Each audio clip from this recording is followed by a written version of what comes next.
You're really, I think, most known these days as a pioneer in establishing existential psychology as an independent discipline in the clinical area.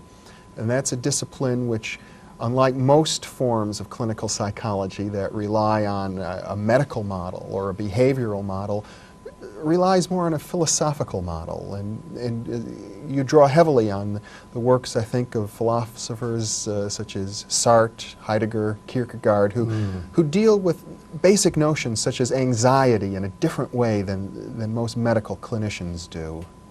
Because they are the ones who emphasize anxiety, they emphasize the individual, courage, they emphasize guilt feeling, it has to be taken into consideration at least.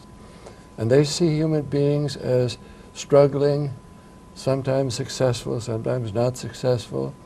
And this was exactly the model that we needed for psychotherapy. The medical model had turned out to be a dead end. Would I be correct in assuming that when you speak of anxiety, you don't think of it as a symptom to be removed, but rather as a gateway for exploration into the meaning of life? Yes. Well, you got that exactly right. Now, I think anxiety is associated with creativity. When you're in a situation of anxiety, you can, of course, run away from it, and that's certainly not constructive. Or you can take a few pills to get you over it, or cocaine, or whatever else you may take. You could meditate. Well, you could meditate, but I think none of those things, including meditation, which I happen to believe in, but none of those paths lead you to creative activity. What anxiety means is it's as though the world is knocking at your door, and you need to create, you need to make something, you need to do something. And I think anxiety, thus, is for people who have found their own heart and their own souls. For them, it is a stimulus toward creativity, toward courage.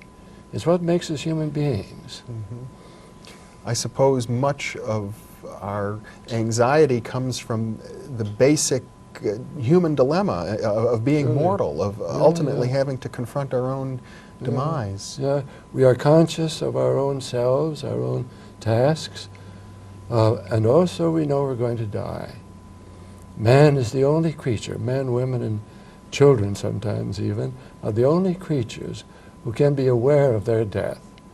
And out of that comes normal anxiety. And when I let myself feel that, then I apply myself to new ideas, I write books, I communicate with my fellows, and in other words, the creative interchange of human personality rests upon the fact that we know we're going to die. Of that, the animals and the grass and so on knows nothing. But our knowledge of our death is what gives us a normal anxiety that says to us, make the most of these years you are alive. And that's what I've tried to do.